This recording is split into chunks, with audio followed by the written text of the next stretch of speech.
Welcome back to the channel. Thank you guys for spending some time with me today for another episode. And I want to talk about the importance of always having a wacky rig and a nail weight as well ready to go at all times, because you can fish this bait in any depths, but it's more so about the fishing pressure. So any time of the year it's going to work. I think I've caught fish on this bait when the water was 55, low 50s, and then all through the summer, great ledge bait, into the fall, and then into the winter. If you're fishing for spotted bass or smallmouth out deep, it's a really great bait for that. So any situation, this bait works. And it's important because fishing pressure is your #1 enemy. Most lakes have a ton of fishing pressure, and we're getting to that time of year in the summer months where you're going to have fish that are going to stay in the same places for months on end. Therefore, they're going to see a lot of bait. So you need something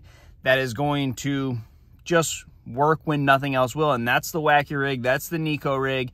And it's very important to note that if you want to catch big ones, sometimes you need to finesse. And I'm going to go into that. We're going to do a deep dive on fishing pressure and how having a bait finesse approach will just work when any other bait won't. So I've done other videos on the finesse tactics in the past, and I pretty much told you that if you go out on the lake searching with finesse baits, most of the time you're going to catch small fish. And that's because if you throw a shaky head or a Ned rig next to a small bass and a big bass, most of the time a small bass is going to eat it before a big bass can. So if you're searching on your lake, you're out there looking for fish, it's not great for that. It is great when you get to a area that has big ones and they won't bite anything else. You throw a wacky rig or a drop shot or a shaky head, one of those finesse approaches to the fish, and you're going to catch them. Now, you do have to look at the other side of the coin on that.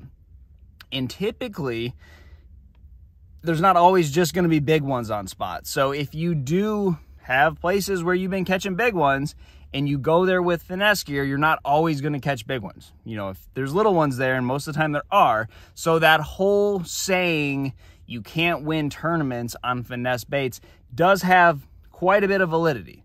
Now, if you are fishing spots where there are just big ones, and there are a lot of situations where that is true, and you can't get them to bite anything else, and you've tried all the other things, it is very important to back that up with a finesse bait. Now, another situation you will run into is places that fish just want to go, but they're obvious. And they may not have been obvious 10 years ago, but the advances in our mapping, all the other technologies, how good they've become, places where big ones want to live, they're extremely hard to catch because they are getting pounded time after time throughout every single day. Now, I have found that a lot of times, if you can fish differently than everyone else, and I'm sure you figure this out too on spots where they're community holes or places where there's a lot of fish, if you can figure out a different bait or you can figure out a different way to approach those fish, a lot of times you can catch them. And those type spots are great for a wacky rig, a Nico rig, a finesse presentation. So what I mean by that is like the common way to fish a drain. If you're fishing a pocket, there's going to be a deep trough in the middle of it, and fish are going to use that drain to get out to deep water, to get up on the high spot and feed. And a lot of times, if you just make that cast that everyone makes from the deep part to the shallow, you're not going to get a bite. Now, if you can somehow get up on the shallow part without spooking the fish, maybe they're just kind of hanging off, out a little bit, maybe they're suspended out over deep water, and you can cast the other way to them, a lot of times you can get them to bite. Now, you may catch a couple, you may break the school up, or, send out, bad vibes so the fish stop biting. That is the time when you're going to pick up a wacky rig or, that Nico rig.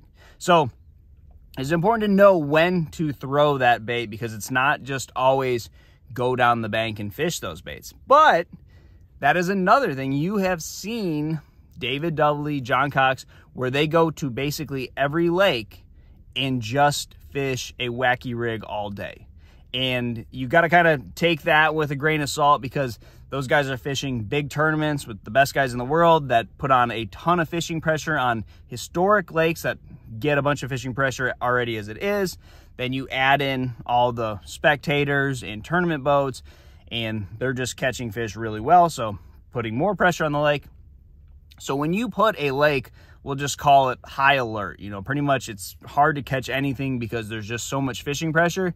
If you just go and eliminate every other bait and just stick with a Wacky rig, those guys have proven that you can do really well. So that is another side of that where, man, if you just pressure the fish so much, it doesn't matter. You're not going to catch anything on all these other baits.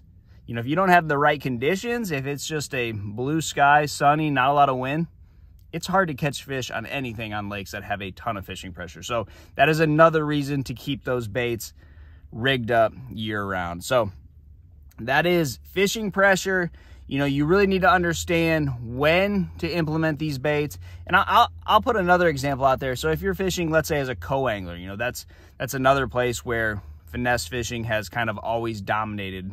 Guys that are just fishing out of the back of the boat, you know, if it's a big tournament or a buddy tournament, you know, the guy in the back of the boat, most of the time he's with someone who's putting them around fish, you know, not all the time, but most of the time, especially in bigger tournaments, if you're fishing with a pro, they're going to put you around fish. So you're around bass, you know, and hopefully you're around big ones. And the finesse techniques in those situations are great. Now, again, you are going to catch a lot of small fish along the way, but fishing for bites, getting enough bites is always important. You know, even if you're just fishing the 5-fish limit format, you got to get the bites, and all those other baits that we've talked about don't necessarily always get the bite. So finesse from the back of the boat, very important. And then you also have to mix in all the additional fishing pressure that is going on. So a lot of times I think we maybe gamble too much and we think we need to just catch big ones all day, and a lot of times you see at the end of the day whoever caught the most fish did well. And I think that goes to show, you know, any type of fishing, any type of tournaments, most of the time if you can catch more fish than everybody, the law of averages, you're gonna do better than everybody. So that's where the finesse game really does play. And in the months of, you know, June, July, where fish are gonna stay in the same spots, they're going to be there for a while, you really need to know how to finesse them. And don't take all your other baits out of the boat. You know, continue to throw those power fishing, heavy cover, you know, big time baits, you know, that catch big ones that are proven to catch better than average fish. But when it slows down, a Wacky rig or a Nico rig, very important. And it's simple. You just need a couple Cincos, you need a couple trick worms, a couple nail weights, a couple circle hooks or split shot, drop shot hooks, whatever it may be, whatever you like, a spinning rod and some light line, and you will be good to go. So try that, guys. Good luck to you, and I'll see you on the water.